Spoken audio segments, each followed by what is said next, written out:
Irmãos, boa noite. Como é bom estarmos na casa do Senhor. Agradeço a oportunidade, agradeço ao pastor Santana pela confiança aí que tem me dado de poder pregar nesses dias. Queridos, vamos orar uma vez mais, uma oração de adoração e agradecimento, e também pedir que o Senhor esteja abençoando este momento. Deus, nós te louvamos por tudo que tu és. Nós te adoramos por o Senhor ser um Deus todo-poderoso, soberano, e o Senhor ter controle de cada molécula e de cada situação nessa terra. Nós te adoramos por ser onipresente, estar em todos os lugares, conhecer todas as situações. E nós te adoramos por ser santo, por ser diferente de nós, por ser perfeito. E nós podemos nos espelhar em ti através de Cristo.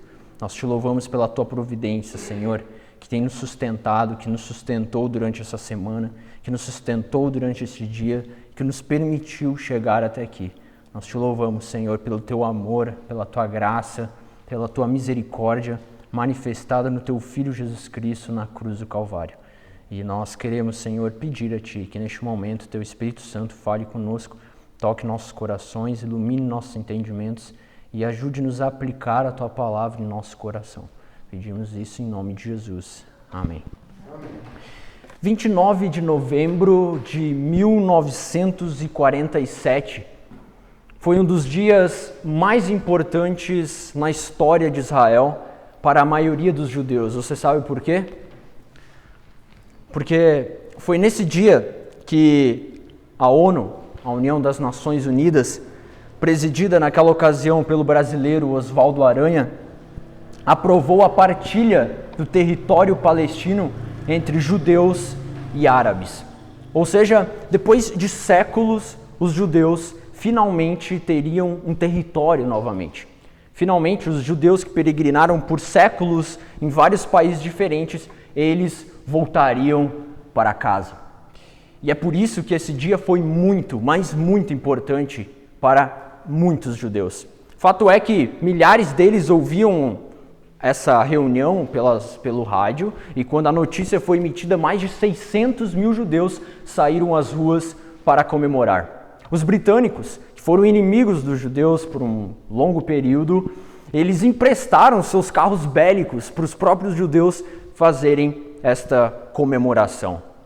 Porém, o fato é que um evento muito mais importante do que este aconteceu na terra de Israel, há mais de 2000 anos atrás. E, infelizmente, a maioria dos judeus nem mesmo percebeu a importância deste evento, a ressurreição de Jesus Cristo. E nesta noite nós falaremos justamente sobre a importância da ressurreição de Cristo, e eu te convido a ler um texto comigo no livro de Mateus. Mateus capítulo 28. Nós estaremos lendo o capítulo inteiro. Eu peço que preste bastante atenção na leitura. Nós não estaremos expondo todos os versos, verso por verso, mas pegaremos os versículos principais. Mateus capítulo 28.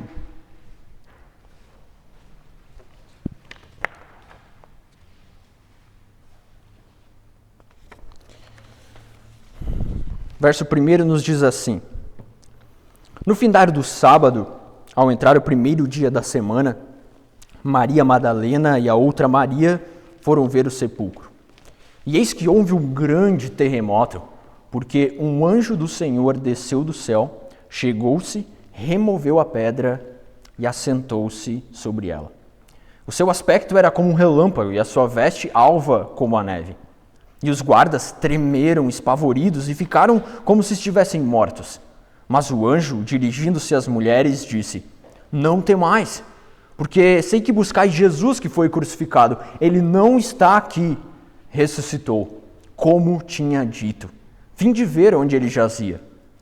Ide, pois, depressa, e dizei aos seus discípulos que ele ressuscitou dos mortos e vai adiante de vós para a Galiléia. Ali o vereis, é como vos digo. E retirando-se elas apressadamente do sepulcro, tomadas de medo e grande alegria, correram a anunciá-lo aos discípulos. E eis que Jesus veio ao encontro delas e disse: Salve! E elas, aproximando-se, abraçaram-lhe os pés e o adoraram. Então Jesus lhes disse: Não temais. Ide avisar a meus irmãos que se dirijam a Galiléia, e lá me verão. Indo elas, eis que alguns da guarda foram à cidade e contaram aos principais sacerdotes tudo o que sucedera. Reunindo-se eles em conselho com os anciões, deram grande soma de dinheiro aos soldados, recomendando-lhes que dissessem: vieram de noite os discípulos dele e o roubaram enquanto dormíamos. Caso isto chegue ao conhecimento do governador, nós o persuadiremos e vos poremos em segurança. Eles, recebendo o dinheiro, fizeram como estavam instruídos. E essa versão divulgou-se entre os judeus até ao dia de hoje. Seguiram os 11 discípulos para a Galiléia, para o monte que Jesus lhes designara. E quando o viram, o adoraram, mas alguns duvidaram. Jesus, aproximando-se, falou-lhes, dizendo: toda a autoridade me foi dada no céu e na terra. Ide, portanto, fazei discípulos de todas as nações, batizando-os em nome do Pai, do Filho e do Espírito Santo, ensinando-os a guardar todas as coisas que vos tenho ordenado. E eis que estou convosco todos os dias, até a consumação do século. A semana que aconteceu a morte de Jesus foi uma semana cheia de eventos. Na segunda-feira, se você lembrar comigo, Jesus ele vai até a cidade de Betânia e encontra Maria, Marta e Lázaro. E é na segunda-feira que Jesus ele é ungido por Maria. Lembra aquele episódio onde Maria unge Jesus com nardo, com bálsamo de nardo puro? Isso acontece na segunda-feira da semana da morte de Jesus. Na terça-feira, nós vemos Jesus entrando em Jerusalém, montado num jumentinho. Lembra a cena? Quando ele entra, os judeus aplaudem, recebem ele muito bem. Isso acontece na terça-feira. À tarde da terça-feira, Jesus ele vai até o templo e purifica o templo, expulsa de lá os comerciantes e todas as pessoas que estavam negociando no templo. À noite, provavelmente Jesus dorme em Jerusalém ou em alguma cidade ao redor, e na quarta-feira nós vemos Judas negociando Jesus com os sumos sacerdotes de Israel. Então, na quinta-feira, inicia-se a festa dos pães asmos, ou mais conhecida como festa da Páscoa. E Jesus, como um bom judeu, ele trata de comemorar a Páscoa com seus discípulos. Então nós vemos Jesus logo pela manhã dando ordens para os discípulos irem e prepararem a Páscoa. Os discípulos vão, à tarde da quinta-feira, Jesus ceia com os seus discípulos. Então ele dá lições importantes, Jesus lava os pés dos discípulos e à noite Jesus sobe ao Monte das Oliveiras. Mais especificamente no Jardim do Getsêmani, onde ele passa por um momento de profunda angústia, de profunda tristeza e perto da meia-noite ele é preso pelos soldados judeus. Então ele é julgado durante a madrugada e na sexta-feira pela manhã ele é espancado, e ele é crucificado e por volta das 3 horas da tarde Jesus morre. Então José de Arimateia pede o corpo de Jesus, ele é levado, é enterrado no seu túmulo, e aí Jesus passa lá e no domingo de manhã acontece este episódio que nós acabamos de ler. O verso 1, olhe comigo, nos informa que no findar do sábado, ao entrar o primeiro dia da semana, Maria Madalena e a outra Maria foram ver o sepulcro de Jesus. Veja, segundo as informações dos outros relatos, essas mulheres, elas não estavam indo para ver Jesus ressurreto. Jesus ele tinha avisado os discípulos pelo menos 4 vezes durante seu ministério que ele ressuscitaria. Essas mulheres, elas faziam parte do ministério de Jesus e é bem provável que elas sabiam e tinham ouvido Jesus falar que ele ressuscitaria. Mas elas não estavam indo lá para ver Jesus ressurreto. O relato de Marcos nos informa que essas mulheres estavam indo lá para levar aromas.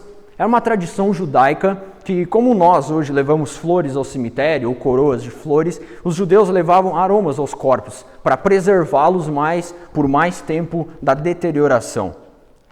Mas veja que enquanto essas mulheres estavam indo lá para levar esses aromas, algo acontece.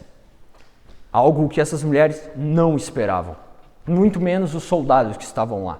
É isso que a partir do verso 2 e o verso 3 nos informa. Olhe comigo o verso 2. E eis que houve um grande terremoto, porque um anjo do Senhor desceu do céu, chegou-se, removeu a pedra e assentou-se sobre ela. Seu aspecto era como um relâmpago e a sua veste alva como a neve. E os guardas tremeram espavoridos e ficaram como se estivessem mortos. Veja, um terremoto, ele é um evento natural. Nós sabemos que terremotos acontecem quando placas tectônicas se chocam e por isso causam tremores na Terra. O Brasil, como vocês sabem, ele está bem no meio de uma placa tectônica e é por isso que nós não temos grandes terremotos aqui. Porém, Israel ele está bem no meio de duas placas tectônicas. E por isso em Israel, segundo os geólogos, a cada 70 anos, mais ou menos, acontece um grande terremoto. Tanto que o último que aconteceu foi em 1900 alguma coisa, e está completando 70 anos agora, e eles estão com medo de que aconteça outro grande terremoto. O fato é que, mesmo sendo um evento natural, o capítulo 27 de Mateus nos relata que quando Jesus morre, um grande terremoto acontece. E agora, em menos de 3 dias, novamente um grande terremoto acontece. Sem dúvidas, o que a natureza está presenciando aqui é algo sobrenatural.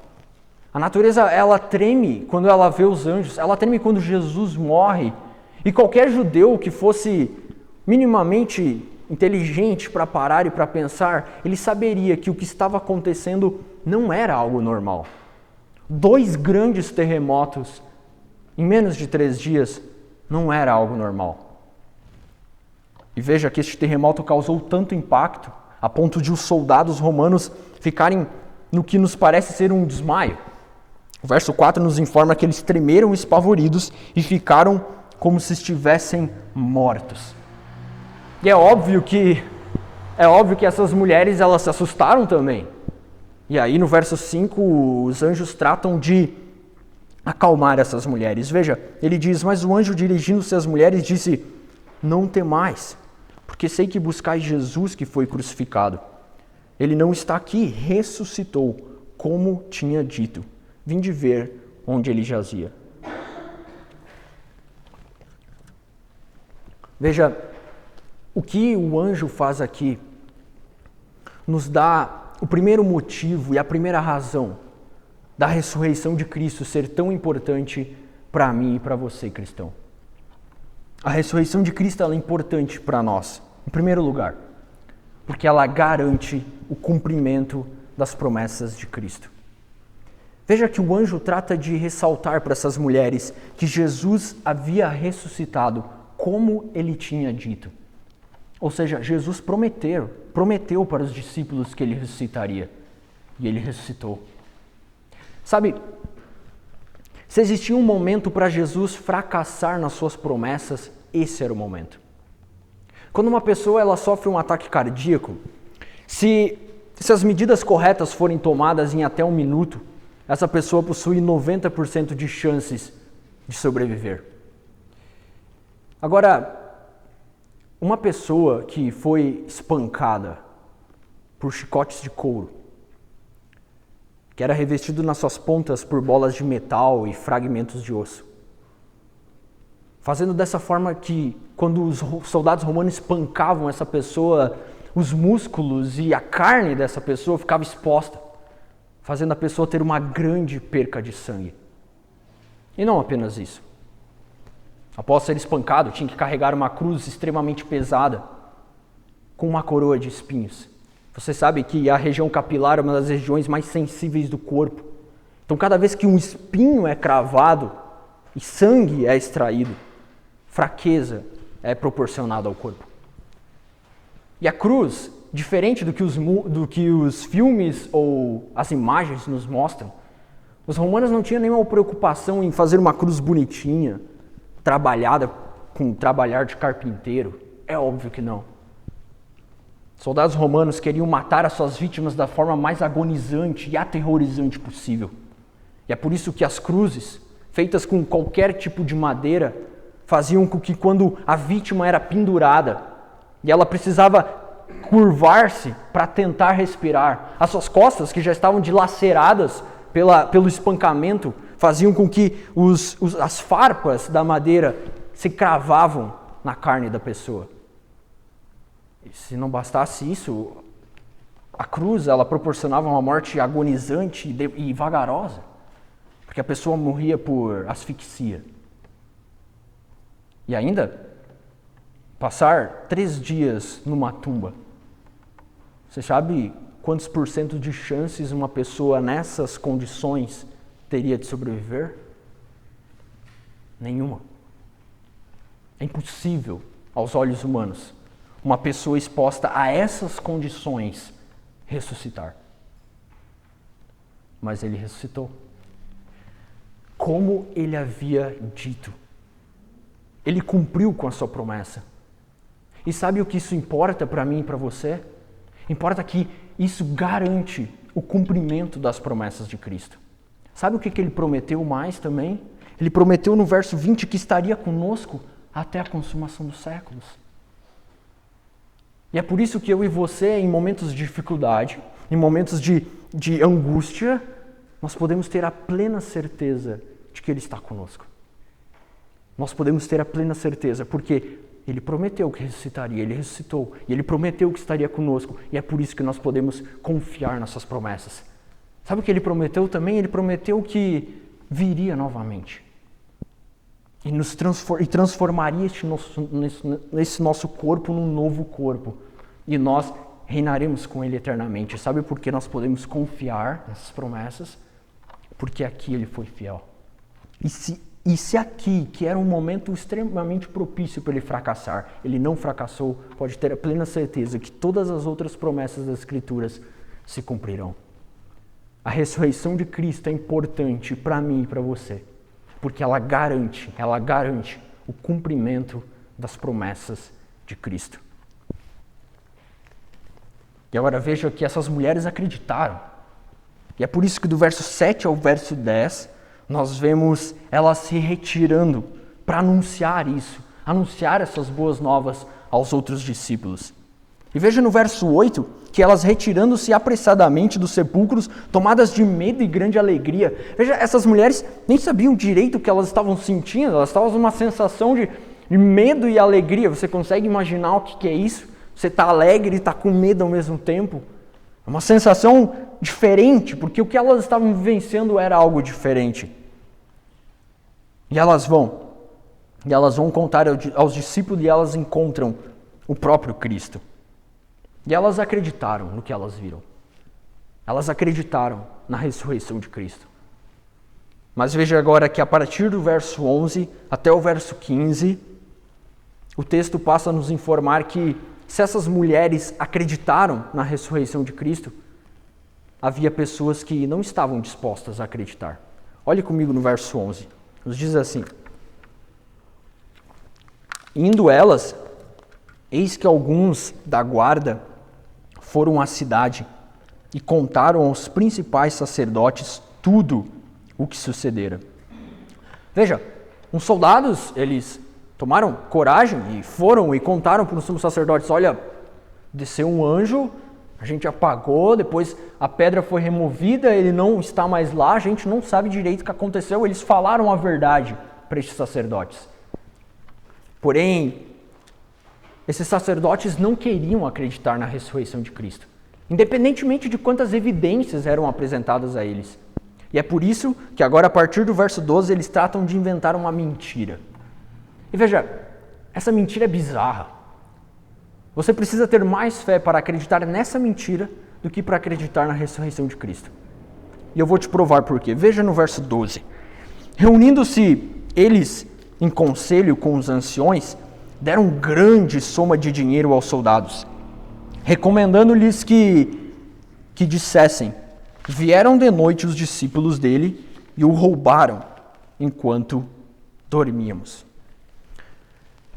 Veja, a mentira é essa.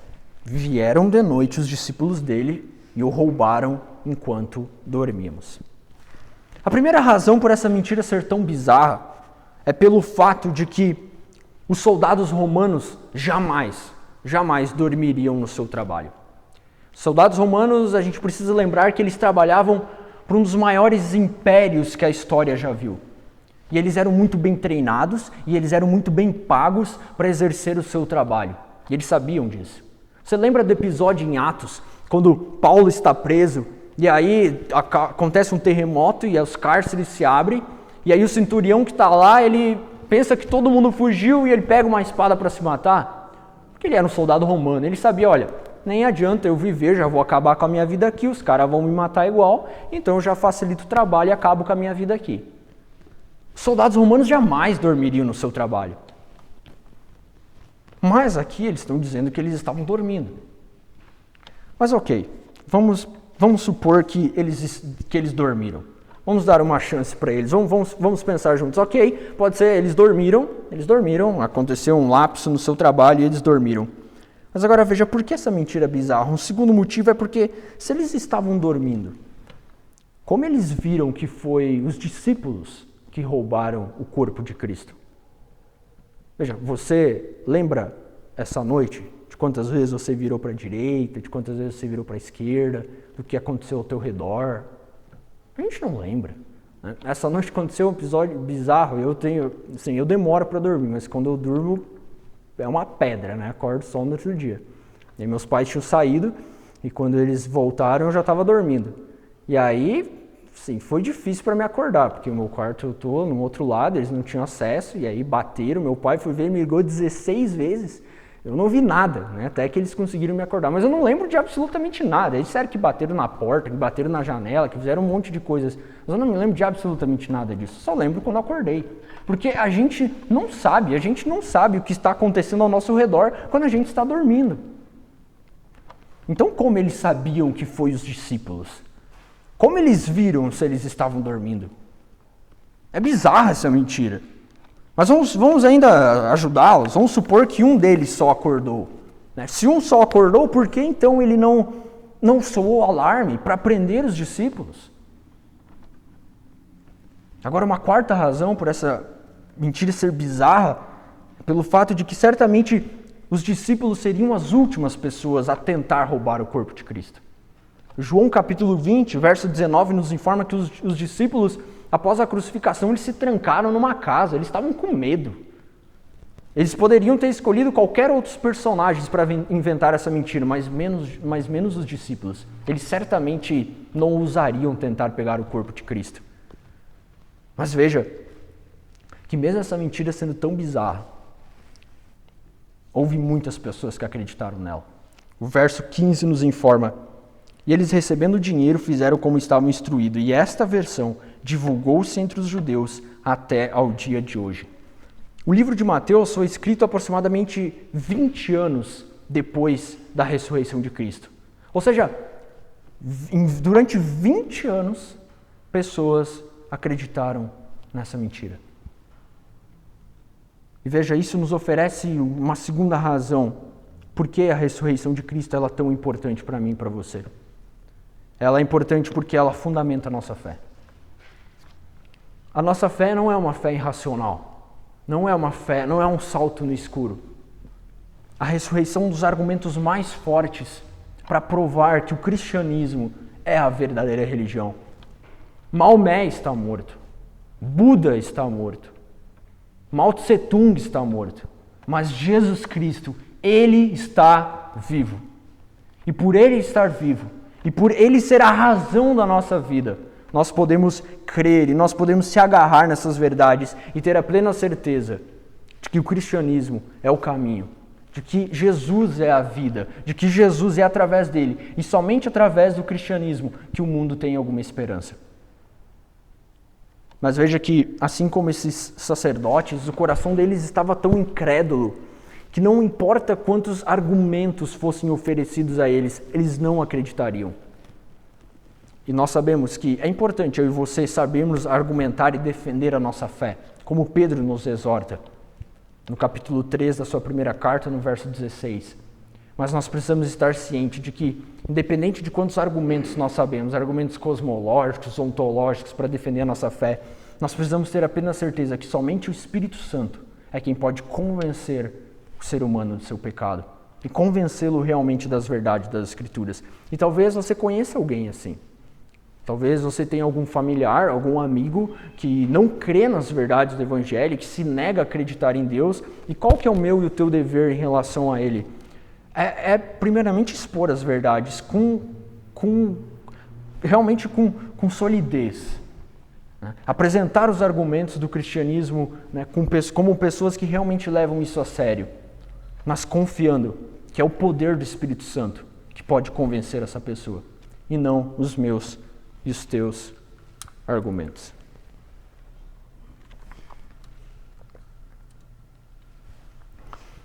Agora veja que do verso 16 ao verso 20, nós podemos ainda ver uma terceira razão do porquê a ressurreição de Cristo é tão importante para mim e para você.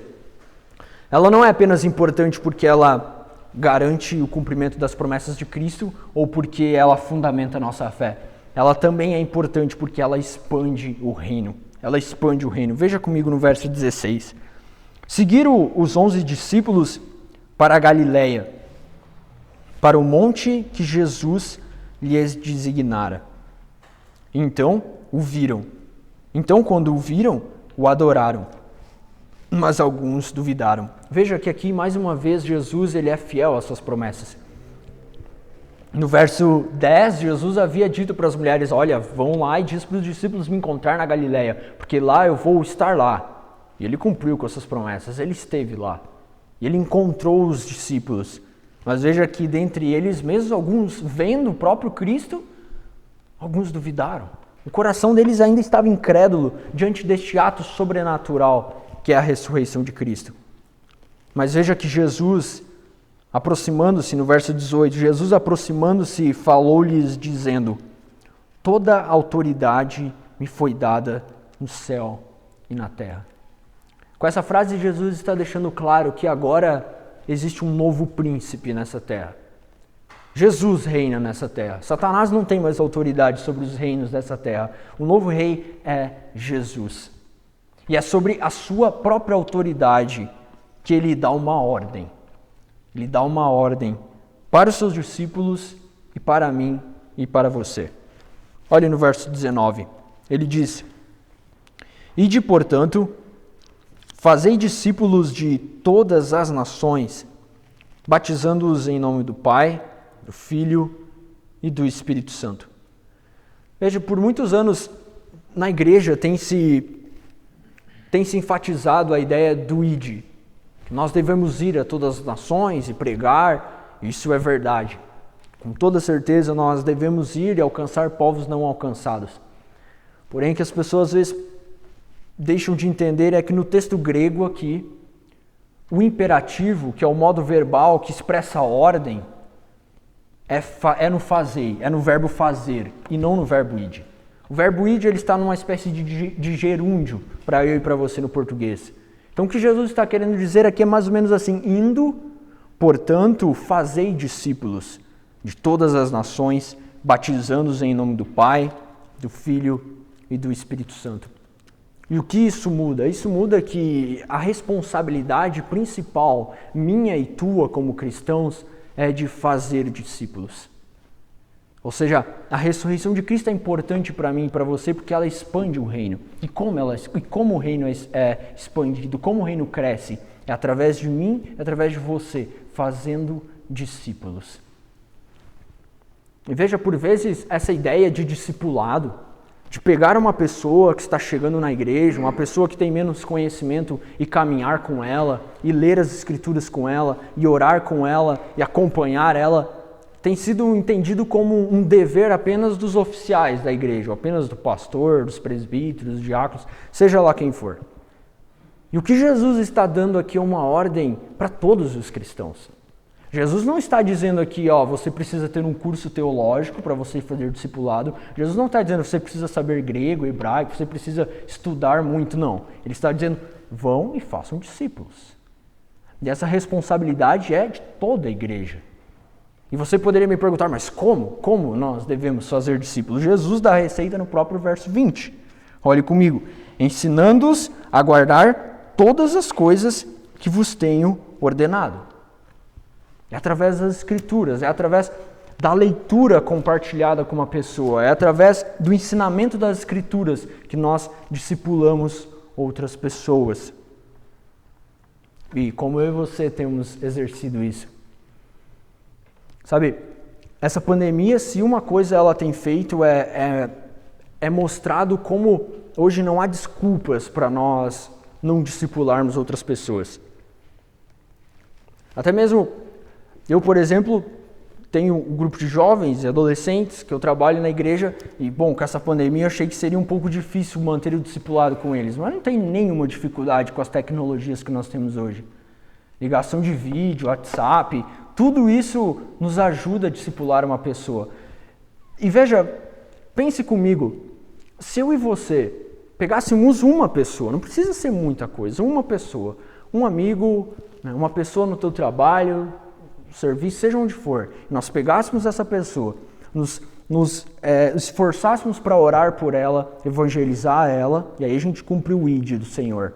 E após fazer isso, ela vem para a igreja. E quando ela vem na igreja, eu e você discipulamos ela, ou seja, nós caminhamos com ela, nós acompanhamos ela, nós oramos com ela, nós ensinamos as Escrituras para ela.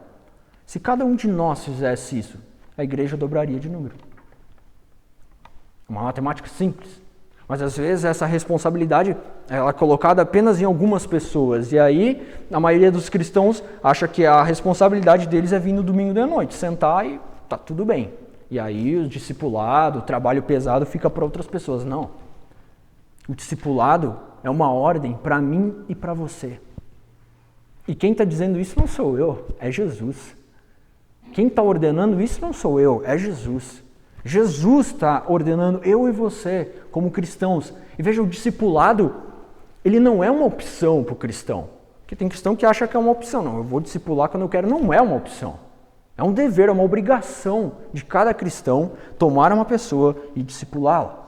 Como Jesus fez com 12. Como Jesus fez com 12. Como Paulo fez com Timóteo. Como Barnabé fez com João Marcos. E assim por diante. Como Moisés fez com Josué. E vários exemplos a gente tem nas Escrituras. Então veja que a ressurreição de Cristo ganhe realmente este ar de importância nas nossas vidas. Ela é importante, porque ela garante o cumprimento das promessas de Cristo, e é por isso que eu e você podemos confiar nele e confiar nessas promessas, mesmo em momentos de dificuldade.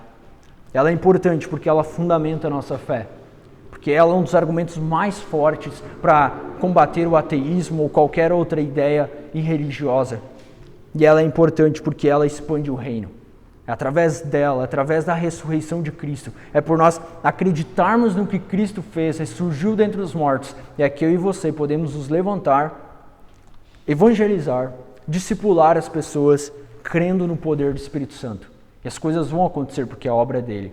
E lembre-se, por mais que às vezes uma igreja no particular ela não está crescendo, a igreja universal de Cristo, ela sempre está progredindo, ela sempre está avançando. Então, por vezes, as pessoas iniciam um processo de discipulado com alguém, não dá certo, é muito difícil, ninguém não está gerando frutos. Às vezes você pega uma pessoa difícil de discipular e começa a caminhar com ela e ela não acompanha, tu tenta, se esforça, ela não vai, diz, não, isso aí não é para mim. Veja, não é por causa que o meu e o teu progresso não estão indo bem, ou de uma igreja particular não está indo bem, que a igreja de Cristo no todo não está crescendo. A igreja de Cristo sempre está crescendo, mas por vezes uma igreja pode passar por dificuldades, ou eu e você podemos passar por dificuldades. Eu tenho alguns jovens que eu discipulo, é muito tranquilo. Agora tem alguns adolescentes que é difícil. Chama eles, não. Não vai. Mas isso não quer dizer que depende do meu esforço apenas, depende de uma obra sobrenatural de Deus. Mas mais do que isso, a obra de Cristo sempre vai crescer, porque não depende exclusivamente de mim e de você. Vamos orar, irmãos? Deus, nós te louvamos nessa noite pela tua obra sobrenatural, pela tua ressurreição e por ela ser tão importante para cada um de nós aqui nessa noite. Nós pedimos que o Teu Espírito Santo esclareça nossa mente durante a semana, tudo que nós ouvimos nessa noite, Ajude-nos a aplicar essa palavra em nossas vidas, que a Tua palavra produza fruto em nossos corações, frutos de mudança, para que nós venhamos a honrá-lo, para que nós venhamos ser melhores discípulos, para que nós venhamos valorizar melhor a Tua obra e que isso convirja, Senhor, na glória do Teu reino, na expansão do Teu reino, que o Teu nome seja glorificado, Pai. Pedimos isso em nome de Jesus. Amém.